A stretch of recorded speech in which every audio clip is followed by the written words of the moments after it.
नमस्कार मित्र हो, मी संजय सोनवणी.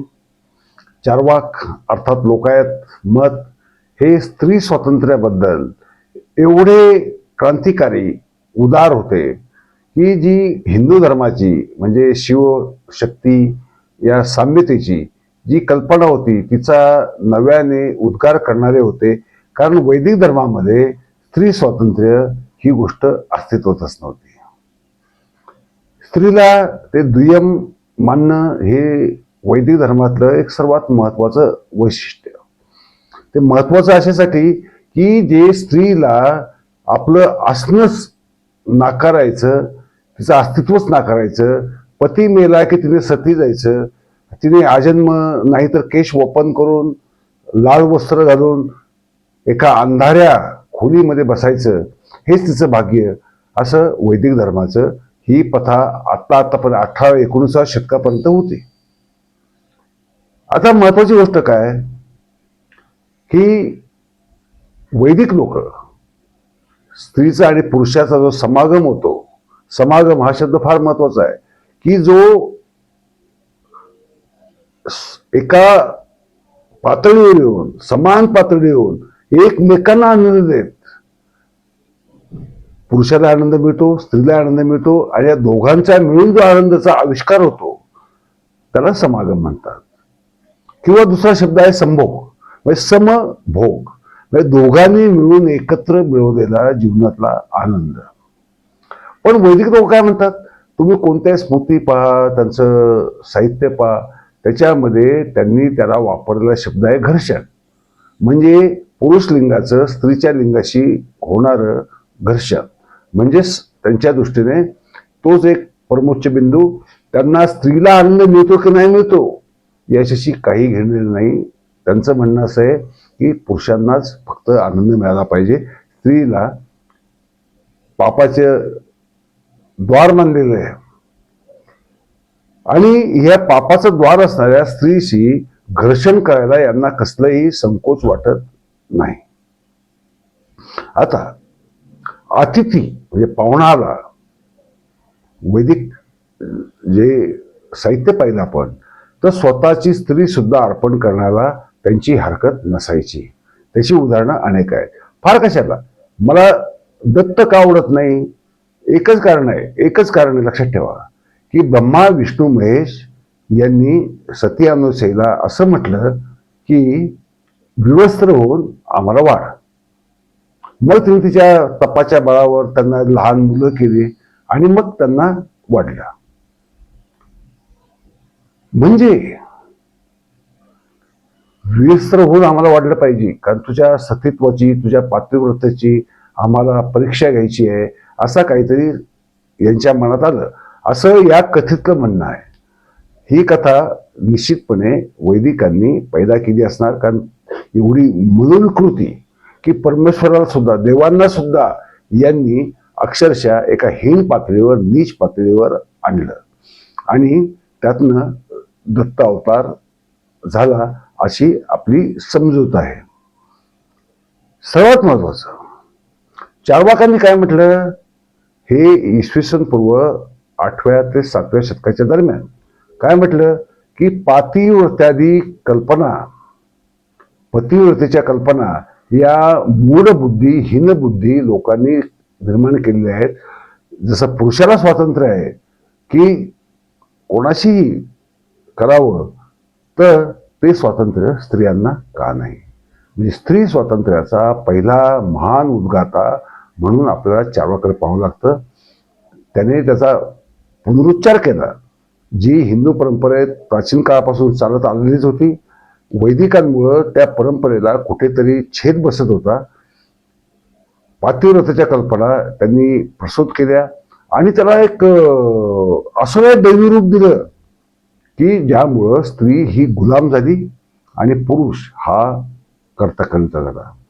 आपल्याकडे बघा, समज काय, मुलाने लफडी केली चालतील, मुलाने लफडी केली तर चालतील, पण ती मुलींनी मात्र करता कामा नये. त्यांना 7च्या आत घरात हे बंधलं जावं. अहो, मुलं लफडी करतात ते चालेल, तर ते मुलं लफडी करणार कोणाची, ती कोणाची मुलगीच असणार ना.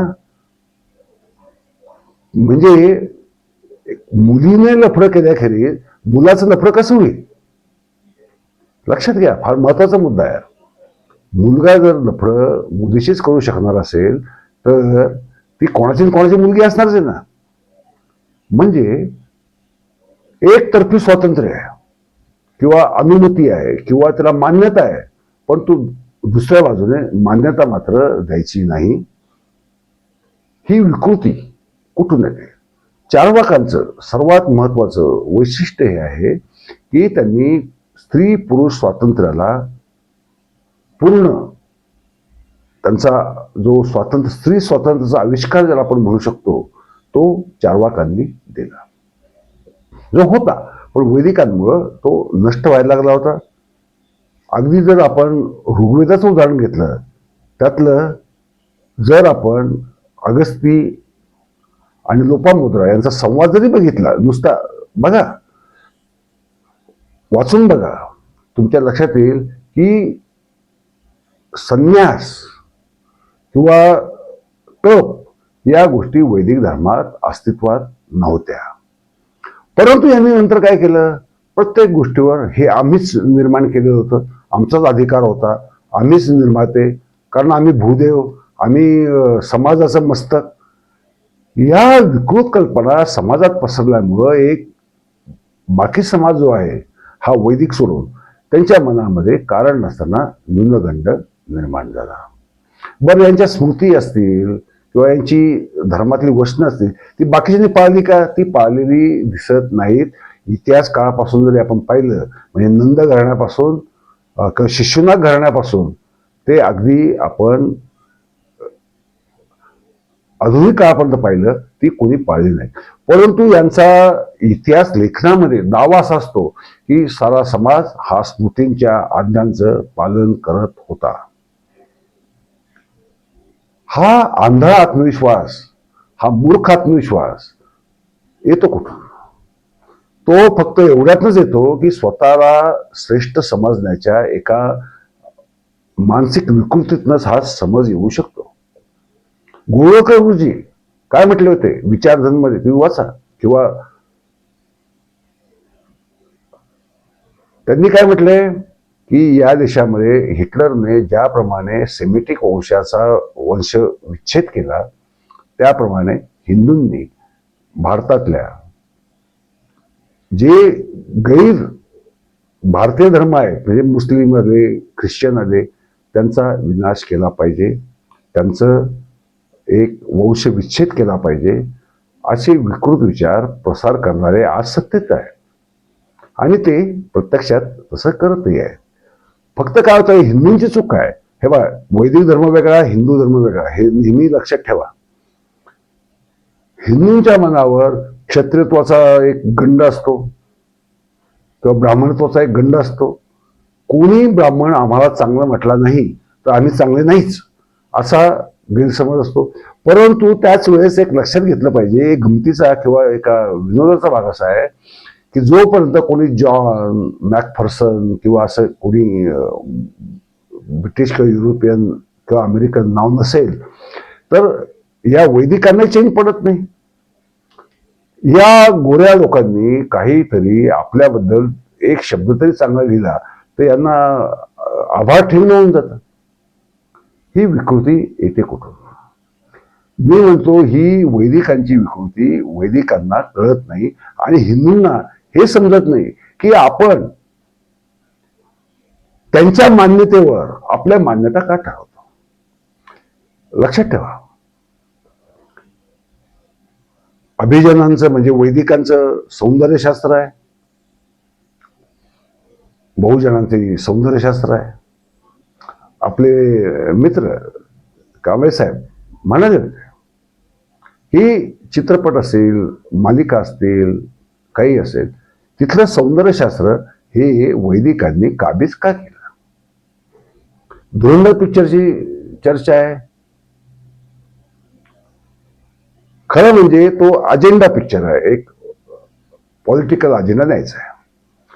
पण तो पॉलिटिकल अजेंडा पुढे न्यायचा आहे तर मग अक्षय खन्नाचं ऍक्टिंगला एक लार्जर दॅन लाईफ महत्व दिलं पाहिजे. त्याशिवाय त्या अजेंड्याला पुढे नेता येत नाही, त्याशिवाय लोक पिक्चर पाहायला जाणार नाही. लक्षात घ्या. अक्षय खन्ना ऍक्टर आहे, चांगला ऍक्टर आहे, यात काही वादच नव्हता, कधीपासून नव्हता. गुरुमध्ये अभिषेक बच्चनने अत्यंत उत्कृष्ट काम केलं, वाद आहे का? काही वाद नाही.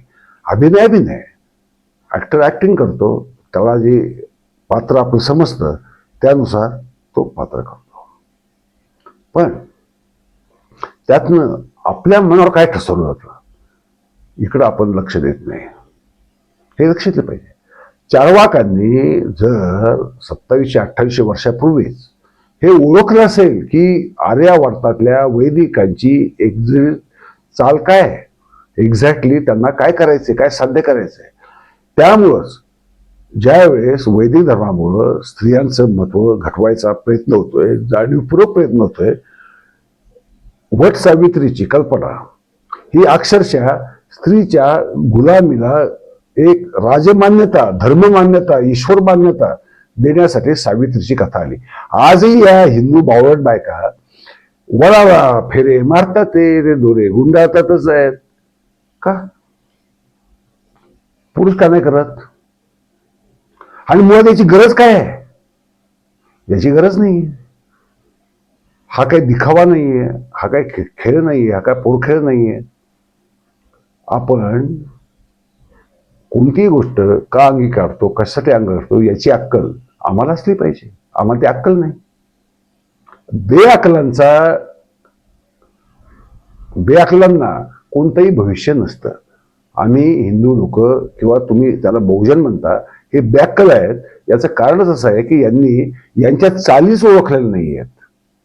हे कोणत्या प्रकारे चाली खेळतात, कोणत्या प्रकारे आपल्या मुद्दे पुढे रेटत नेतात आणि अगदी आव्हानात हे पहा, हे असं आहे, तुम्ही जर असं केलं नाही तर बघा काय होईल, ते मी काय सांगू शकत नाही बाबा.